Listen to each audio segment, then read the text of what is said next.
Hi, my name is Casey and this is going to be my August book haul. A lot of books to talk about and I don't want to bore you with a 20-minute long video. So I'm going to go through them pretty quickly, giving like a one-sentence synopsis, if even that. I like to go into books not knowing anything, so sometimes I just know like a word or something. So we should get started because, like I said, there is a lot of them. First off, we're going to start with 3 books that I got at a local indie bookstore. And first of those is Sputnik Sweetheart by Haruki Murakami. I know nothing about this book in particular, but I know about Murakami. This was like half off at my local indie bookstore, so I picked it up. I also picked up The Historian by Elizabeth Kostova. I think that's how you pronounce that. But it was a few dollars and I bought it. I'm probably not going to get to this one very soon, but I'm glad to own it. Next is something I picked up purely on a whim because it was $4 and it's a graphic novel and it's called Warfix, and I didn't really read the back or anything, I just kind of picked it up as something different, a few dollars, and it's all in black and white and the art looks interesting, so hopefully I'll get to this one soon since I have actually no idea what it's about. Next, I made a stop at my local Barnes & Noble and had to buy a few things since I hadn't been in a small amount of time. Mostly just because I don't think I'm going to be buying a lot of books in September. Hopefully nothing but pre-orders. Hopeful. So I just ended up picking up a few things, and the first of those things are 2 books by Kevin Hearn. I got Hounded and Hex, which are books 1 and 2 in the Iron Druid Chronicles. I don't know much about the series, just that it's a funny urban fantasy series, and I've heard really good things about it, so I wanted to give it a try. Tell the Wolves I'm Home by Carol Rifka Brunt. I think that's how you pronounce her name.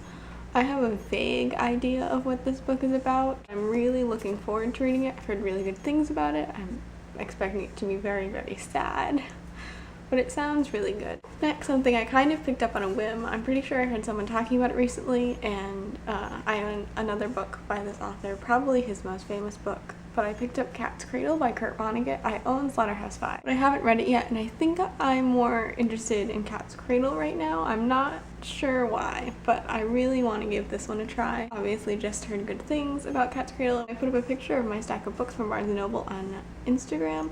Someone immediately commented about this one, so I'm hoping to get to this one very, very soon. I feel that way about all of these books though, so we'll see how that works out. Anyway, very excited, hope to get to it soon. Will probably repeat myself multiple times and try and cut it out. Next, I have Why Be Happy When You Can Be Normal by Jeanette Winterson. I was going back and forth on what book to start with from her, and I ended up picking up this one because this was the one that Barnes & Noble had. It was between this one and Oranges Are Not the Only Fruit. I'm looking forward to it. It's not that long, so I should be able to get to it soon. Again, hopefully soon. Another nonfiction book I picked up at Barnes & Noble that I've been eyeing for a very long time, and that is Smoke Gets in Your Eyes and Other Lessons from the Crematorian by Caitlin Doughty. I'm not sure how you pronounce that. I've been hearing a lot of things about this since it came out, but especially recently it seems like I've been hearing a few people talking about it, and it's just about her job in a crematorium and what that entails, and it's probably gross. I've been told it is gross, but I'm good with gross. So I'm hoping to read this soon, and it's not super long. Like, I like my nonfiction a little shorter just because I go through it slower. Not because it's boring or anything, I just absorb it slower, I guess, or something. But looking forward to this one. I'm pretty sure I heard someone talk about, but I cannot remember for the life of me who, and I haven't heard anyone else talk about it yet, and that is The Diabolical Miss Hyde by Viola Carr. This is about Lame Eliza in Victorian London, whose father was Mr. Hyde. That's just what it says. So that sounds interesting. Mostly I want to know how. I really like slightly silly, urban fantasy, Victorian, looking a little steampunk books. So I hope to get to this one. It should be a fast read even though it's over 400 pages. I read these kinds of things fast. But of course I have a stack of books that I just bought that I'd like to go to, not to mention the hundreds that are unread in my apartment right now. And next I have a book by an author who I own way too many books by and have still not read any of them. But I enjoy his blog and what he tweets, so I keep buying them. And I'm actually kind of planning on this one being the first one I read by him, just because it's the newest, and that's Zeros by Chuck Wendig. If you haven't seen Chuck's blog. You probably should. I'm going to link it down below because everyone should see it. It's kind of wonderful and ridiculous and just great. All I know about this is hackers. I have not really looked into it much more than that. Just what he was tweeting about hackers. So that's all I know, but I'm excited for it, and I kind of love this cover. I'm not sure why. It just looks interesting. So I haven't read any more into it, but hackers, Chuck Wendig blog. Next is an impulse buy. I went to go put it on my wish list and it was $5. So I just bought it, and that's Little Brother by Cory Doctorow. I don't think I've read anything by Cory Doctorow, but I could be wrong. But I've heard nothing but good things about Cory Doctorow in the sci-fi fantasy community. And this is also a hacker thing. This is becoming a theme now.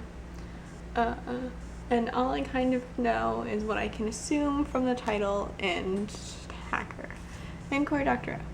So I haven't read this yet, but I'm hoping to get to it soon because it sounds really interesting and really strange, and like it will be a really fast-paced read, which is always kind of nice.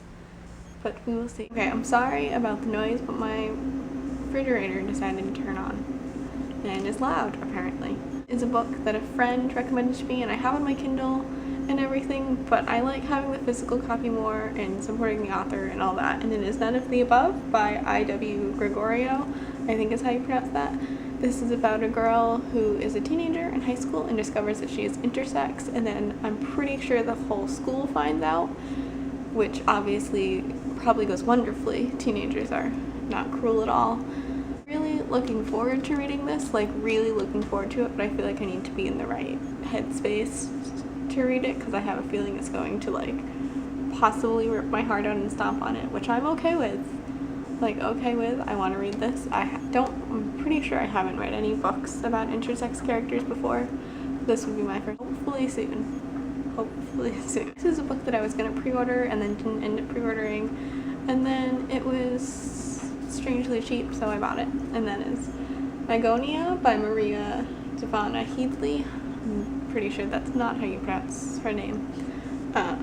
But I've heard some good things about this now. I hadn't heard much about it before it came out, besides that it was blurbed by Neil Gaiman, which is kind of enough for me to have checked it out anyway. But I've been hearing some good things, and it sounds interesting. It's YA fantasy, and I'm pretty sure she like kind of dies, maybe actually dies, and goes to some strange land, and I'm pretty sure there are wings involved somewhere. That is all I know, and could be completely wrong.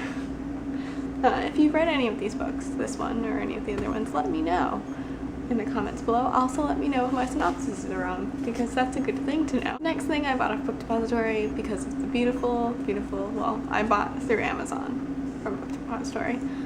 Because of the beautiful cover. The American cover is okay, but it is nothing compared to this one, and that is Uprooted by Naomi Novik. I love this cover so much. It might have to do with this color. I really like this color. She'd say this color. Everything should be this color. All I know about this one is that it is a town and there is a dragon, but he isn't a dragon. And they like sacrifice girls to him, except he doesn't kill them, but they never see them again. It sounds very strange, and I've heard only good things about this one, even though it just came out recently. I've heard like only good things, nothing else. So I'm very excited to get to this one, hopefully very soon. I am hopeful about the very soon. Something that just came out this month, but it's actually a book that has been out for years and years, and that is Neverwhere by Neil Gaiman. This is the author's preferred text. Never read Neverwhere, although it's one of my best friend's favorite books. So now that I have this, I feel like I have to read it. It's my second copy of this book, and it is the author's preferred text, and it's kind of beautiful. The book is something I'm very excited about and have only heard a few people talk about, but the few people I've heard talk about it are just like head over heels for it. And that is The Library at Mount Char by Scott Hawkins. I don't know much about this book at all. The synopsises I've gotten for it have been kind of vague on it, and I think for the same reason that I normally like going into books blind. Like, there's some kind of library, obviously, and there's also some kind of goddess thing happening.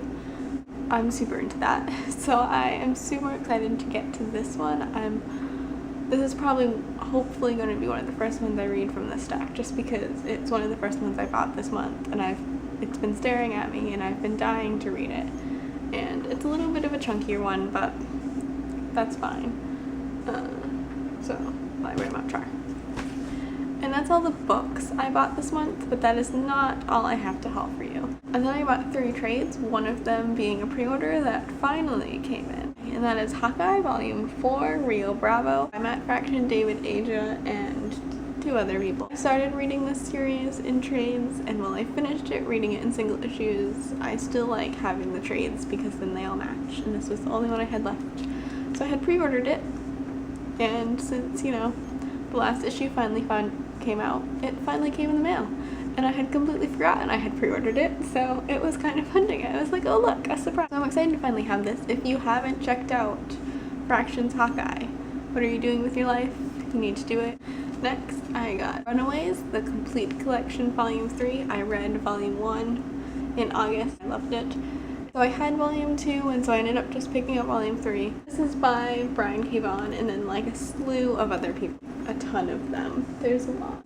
They're like 500 pages of just loveliness. So I highly recommend this series. Next, I have Phonogram, the Singles Club by Karen Gillan and Jamie McKelvey, the creative team that does Wicked and Divine and is currently releasing the single issues for the 3rd installation of this series. I read the first volume in August, but I really enjoyed the first one, and so I ended up picking this up. I love everything basically that these two do, and I will probably read anything that they do. Together, separately, everything. So I'm excited for that. I'm excited for everything. I think that is all I have to say to you for right now. So I hope that you have a good day and happy reading.